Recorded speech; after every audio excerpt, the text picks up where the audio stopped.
Hey guys, welcome back inside of the Plastic Planet. I am your host, Nick, back hanging out with you guys this week. You know, a lot of you guys out there who are joining me each and every week right here on the Plastic Planet are probably children of the 80s. And you know what? Hey, even if you're not a child of the 80s, you still have a very much a place right here on the Plastic Planet. I just want to tell you, if you're a child of the 90s or the 2000s, you're welcome here as well. I got to tell you, to be honest with you, being a child of the 80s, in some respects, was kind of an overrated experience, especially once we got into high school and into the early 90s, and then the goddamn grunge era came about, and all the girls started wearing baggy jeans and baggy sweatshirts, and Nirvana came, and things really just went kind of downhill from there.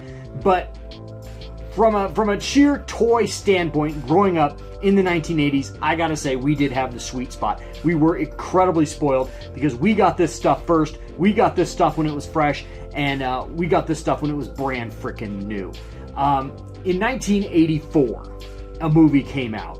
In the summer of 1984, I should say, a movie came out. I was 8 years old, and of course, I was still just, head high in the sky over Star Wars. It had only been a year since Return of the Jedi was in theaters. I was just, if it wasn't Star Wars in my 8-year-old mind, it was shit. But a movie came out in the summer of 1984, as I said, and I got dragged to that movie. I mean, dragged. I didn't want to go. I had no interest in seeing this film. And I saw the film, and honestly, the first 5 minutes of it scared the holy living shit out of me, and I wanted to leave, but I stuck it out because I was in the company of friends, and I didn't want to look like a total wuss. So I stuck it out, and I was really glad I did, because it was an awesome film, and it kind of made me at least forget about Star Wars for 2 hours, which was kind of an accomplishment back in 1984. That movie, of course, was Ghostbusters. I mean, we had so much awesomeness growing up in the 1980s, and I'm just not talking about, Star Wars, Transformers, G.I. Joe, He-Man, the core lines that were out there. There was also so much other cool shit. Like, for instance, we had Garbage Pail Kids, and we had Muscles. Remember these? Remember these guys? Muscles. I don't even remember how these things were sold, but there was probably literally hundreds of these things that you could collect.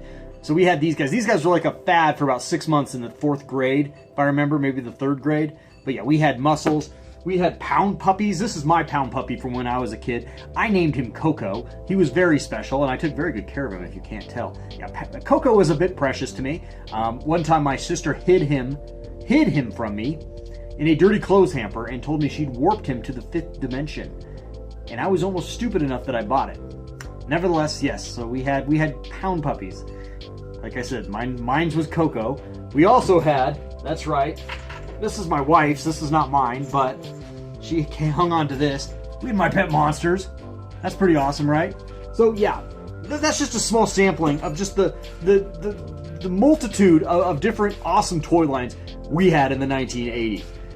So strangely enough, after my hair was sort of blown back by seeing the film Ghostbusters in the summer of 1984, it would have been a dead ringer to suggest that my collecting preferences would have gone towards Ghostbusters at that point as a kid, with Star Wars beginning to wind down in 1984, and particularly in 1985. However, that wasn't the case because there simply wasn't merchandise available around the time of the release of the original film that I could have collected. The first piece of Ghostbuster memorabilia I ever got was the motion picture soundtrack on cassette. I got that for the Christmas of 1984, as well as a Walkman to go with it. And I probably ran the spools off that cassette listening to that album so many times. I can still remember the order by which the songs are on the album. It was insane how much I listened to that thing. But, there's still, again, there were never any action figures, not until the real Ghostbusters cartoon series came to be in, I believe, 1986, which was 2 full years later. And at that point, I was well into Transformers and not looking back at that point. So I never really owned any Ghostbuster memorabilia at all until now. Now I dallied. I did. There was about 2 years ago. There was a 6-inch and a 9-inch, somewhat nice Ghostbusters action figure line that came out around the time of the 2016 Ghostbusters film, and I dabbled with buying some of those collectibles because they look pretty cool. I'd really love to have the original 4 Ghostbusters.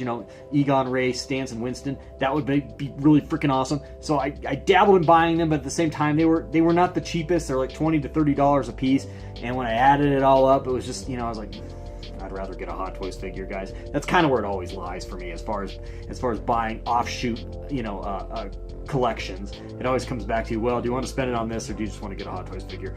And usually I side on the side of quality.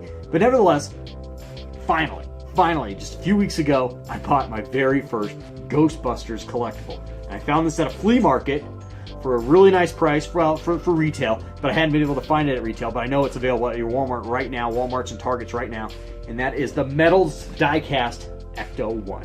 So I'm going to do a little bit of a showcase of this for you guys tonight, and we're gonna dig this out of the package. Even though it looks really nice in the packaging, we're going to dig it out of the packaging, and I'm going to show it off to you guys, and you guys can see firsthand if this is worth $20 to you, which I think it will be, because it's pretty nice. It's nice and heavy. So, all right, so let's do it. Who are you going to call, guys? All right. Shit, that's bad. I will never do that again. I'm sorry. I will never, ever say that again. Do I look like Ray Parker Jr.? No, I do not.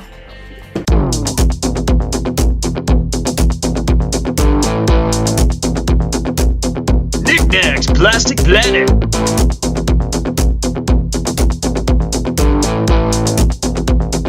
With your host, it's Knickknack!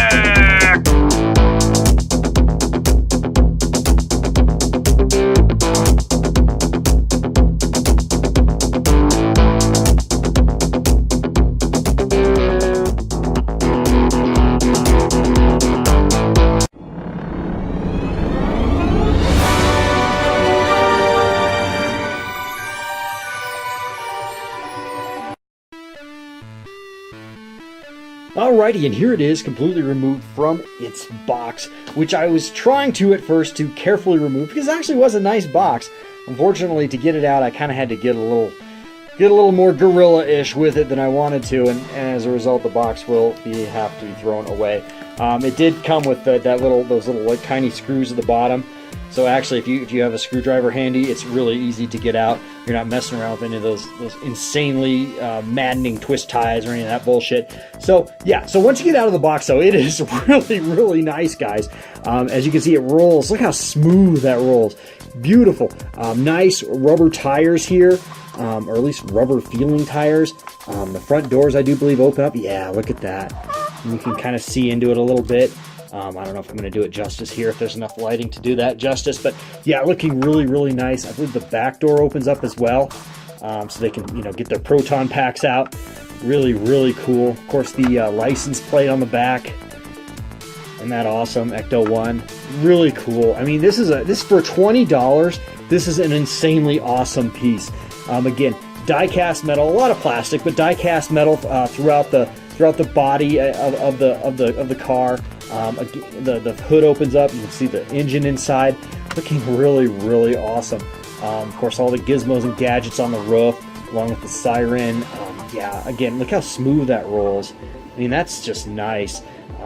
I've got nothing but praise for this. For a $20 price point, holy hell, this is an amazing piece. And yeah, I'm really glad I got it. I mean, I've wasted $20 on so many stupid things in my life, but this was not one of them. Wow, even like some of the electrical cording or whatever this is supposed to be, it has a nice little texture to it. Some of this like tubing almost has like a shop vac hose feel to it. Yeah, it's just everything. There's a lot of little tiny details on here that you would not expect on something you spent $19.99 on at retail. Even the little ladder on the back side here. Yeah, it's just absolutely awesome. Kind of makes me want to go and get some Ghostbusters figures to display with this awesome piece. So yeah, wow. I mean, it only took, what, 34 years for me to get a Ghostbusters collectible, as far as an action figure type item is concerned. And well, I waited for a good one. I'll give myself that. That's pretty goddamn awesome. Alrighty, guys. Well, as you know, if you are a frequent visitor to your local big box stores toy car section, there have been a number of these Batmobiles have been out over the last year or so. I happen to have the '89 Michael Keaton version Batmobile right here, and of course it was made by the same company as the Ecto-1. That, of course, is Jada Toys, or as they're selling them as these Metals Diecast, or Holleywood rides, as they're called on the packaging. So this is the only other one that I happen to have. I don't know if these are truly in scale to each other. Looking at them together, and maybe I'm off, but the Batmobile feels a little undersized, and maybe not, because I mean the Ecto-1 is a large vehicle. It's supposed to be a modified old ambulance, but nevertheless, the Batmobile just feels maybe a little underscaled.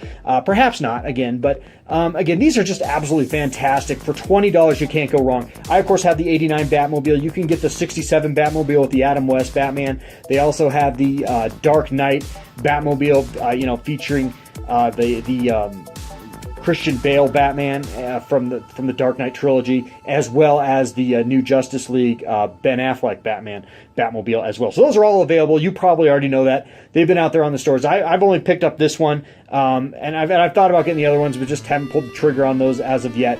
But I had to get this Ecto-1 just because it was just so incredibly awesome. So anyway, these two look great together. Like I said, again, I'm not sure if they're completely in scale, but nevertheless, wow.